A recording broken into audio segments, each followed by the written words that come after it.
এবার আসেন ভাই, এখানে এই মাত্র এক বোন বলে গেল যে তার সাথে কি হয়েছে বিগত দিনে। আমরা সেই অতীতে অত যেতে চাই না। আমরা দেখেছি গত 15-16 বছর কি হয়েছে দেশে। গত 2024-এর 5ই আগস্ট দেশে একটি পরিবর্তন হয়েছে। আমি মনে করি গতকাল থেকে, বোন আজকে হবে না, আরেকদিন ইনশাল্লাহ আরেকদিন। আমি গতকাল চিন্তা করছিলাম যে এই এলাকার মানুষের মূল সমস্যা কি কি, ভাষান্তরিকবাসীর মূল সমস্যা কি কি আমি আমার মতন করে জেনেছি। কিন্তু আজকে আমি আপনাদের কাছ থেকে সরাসরি জানতে চেয়েছি এবং আপনাদের মাঝে থেকেই কিছু মানুষকে আমি জিজ্ঞেস করেছি কি এলাকার সমস্যা। প্রিয় ভাই বোনেরা, আজকে এতটুকু আপনাদের সামনে আমি বলতে চাই যে আমি যেহেতু আপনাদের প্রার্থী, আপনারা বহু মানুষ এখানে আছেন। এই যে এক বোন বলে গেল ছোটবেলা থেকে উনি এখানে আছেন। আমিও এই এলাকায় ছোট থেকে বড় হয়েছি। এই এলাকায় যারা ছোট থেকে আমার মতন আপনারা বড় হয়েছেন, এই এলাকায় বহু মানুষ বসবাস করছেন গত 20, 25, 30, 40 বছর যাবৎ, গত 50 বছর যাবৎ। আমিও এলাকায় গত 50 বছর যাবৎ বড় হয়েছি, যদিও মধ্যেখানে অনেক দিন বাইরে থাকতে হয়েছে আমাকে। তারপরে আমি আপনাদেরই একজন। স্বাভাবিকভাবেই আজকে যখন আমি এই এলাকার প্রার্থী হয়েছি, আমি আপনাদেরকে এতটুকু বলতে পারি, ইনশাল্লাহ আপনাদের আল্লাহ রহমতে আগামী নির্বাচনে আমি জয়ী হলে এবং ধানের শীষ সরকার গঠনে সক্ষম হলে আজকে এই যে কয়জন মানুষ আপনাদের সকলের পক্ষ থেকে এখানে উপস্থিত হাজার হাজার এই এলাকাবাসীর পক্ষ থেকে যেই সমস্যার কথা বলে গেছে, পুনর্বাসন সহ অন্য যেই সমস্যাগুলো বলে গেছে, কিন্তু পুনর্বাসন থেকে মূল সমস্যা বলেছে, ইনশাল্লাহ আমরা সেই সমস্যার সমাধান করব এই এলাকার মানুষের জন্য। আপনাদের এলাকাবাসী হিসাবে, আপনাদের এলাকার সন্তান হিসেবে এইটুকু ওয়াদা আপনাদের কাছে আমি করে গেলাম আজকে। এবার আসেন ভাই, এখানে এই মাত্র এক বোন বলে গেল যে তার সাথে কি হয়েছে বিগত দিনে।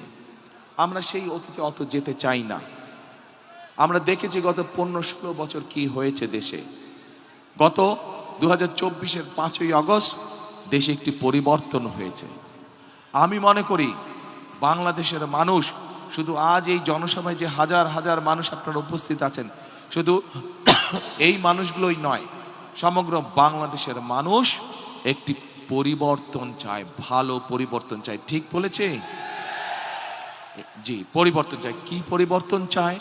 পরিবর্তন চায় যে মানুষের সমস্যার যাতে সমাধান হোক, মানুষের চলাফেরা, মানুষের নিরাপত্তা, দেশে যাতে সুশাসন প্রতিষ্ঠিত হোক, দেশের শিক্ষার্থীরা যারা শিক্ষার সুযোগ পায়, দেশের বেকার কর্ম যারা তরুণ আছে, যুবক আছে, যারা তরুণ সমাজের যুব সমাজের সদস্য যারা ছেলে হোক মেয়ে হোক, বহু লক্ষ লক্ষ এরকম আছে যারা কর্মহীন অবস্থায় আছে।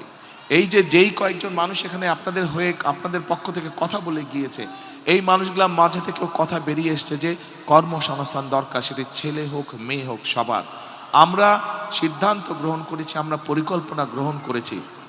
আমাদের দেশের বহু মানুষ বিদেশে প্রতি বছর কর্মসংস্থানের জন্য যায়, কিন্তু এই মানুষগুলো দক্ষ শ্রমিক হিসেবে চায় না। আমরা চাই বাংলাদেশের লক্ষ লক্ষ যে তরুণ সমাজের সদস্য আছে, নারী হোক পুরুষ হোক, তাদেরকে বিভিন্ন রকম ট্রেনিং দিব, তাদের পড়ালেখা শেষ হোক বা শেষ হওয়ার আগে, যাতে দেশের ভিতরেই ব্যবসা বাণিজ্য হোক অথবা দেশের বাইরে হোক, তারা যাতে কর্মসংস্থানের ব্যবস্থা করতে পারে, যাতে স্বাবলম্বী হয়ে দাঁড়াতে পারে। প্রিয় ভাই বোনেরা, এখানে ফ্যামিলি কার্ডের কথা বলে গিয়েছে এক বোন। ফ্যামিলি কার্ডের বিষয়ে আমি আর বিস্তারিত গেলাম না। ফ্যামিলি কার্ড, এই যে এরকম একটি ফ্যামিলি কার্ড বাংলাদেশের প্রত্যেক মা বোনদের কাছে, মাদের কাছে আমরা পৌঁছে দিতে চাই। যেই নারীর সংসার আছে সেরকম একজন নারীর কাছে আমরা পৌঁছে দিতে চাই। আমরা একই সাথে এখানে বহু মানুষ আছেন, এই যে জুয়েল আসছিল, ও বোধহয় ভ্যান চালক, এরকম জুয়েলের মতন অনেক মানুষ আছে যাদের কিন্তু দেশ গ্রামে, আপনারা যারা এখানে উপস্থিত আছেন, দেশ গ্রামে জমি জমা আছে, চাষবাস কৃষির সাথে আপনারা জড়িত। হয় আপনারা নিজেরা কৃষি কাজ করেন অথবা কাউকে দিয়ে দিয়েছেন জমি বর্গা। অর্থাৎ বাংলাদেশের কৃষকদের আমরা একটি কৃষি কার্ড দিতে চাই, যেটার মাধ্যমে তারা সহজে কৃষি ঋণ পাবে, কৃষি ইন্স্যুরেন্স থাকবে, কৃষির বিভিন্ন সার বীজ বিভিন্ন বিষয় তারা পাবে। প্রিয় ভাই বোনেরা, আমাদের পাশে এই যে মঞ্চের মধ্যে বসে আছে, একে চিনেন? আপনাদের পাশেই কিন্তু আমিনুল। ওকে ফুটবলার না, ফুটবল খেলতো, তো বেশ এই যে ইয়াং ছেলেরা ফুটবল খেলতো। এখন এই যে বললাম আমাদের দেশের তরুণ যুবক আছে অনেকে, মেয়েরা আছে অনেকে, তরুণ সমাজের সদস্য আছে, সবাই তো আর কেউ ব্যারিস্টার, উকিল বা যেটাই হোক, ইঞ্জিনিয়ার, ডাক্তার, সবাই তো আর তা হবে না। এদের মধ্যে অনেকে আছে যারা খেলোয়াড় হতে চায়। আমরা দেশের ক্রীড়া ব্যবস্থাটাকে এমনভাবে ঢেলে সাজাতে চাই যাতে আমাদের দেশের ছেলেমেয়েরা প্রফেশনাল খেলোয়াড় হতে পারে, ছেলে হোক মেয়ে হোক, তারা যাতে প্রফেশনাল খেলোয়াড় হতে পারে, খেলা ক্রীড়া দিয়ে যাতে জীবিকা অর্জন করতে পারে, সেই প্রতিভাগুলোকে আমরা বের করে নিয়ে আসতে চাই।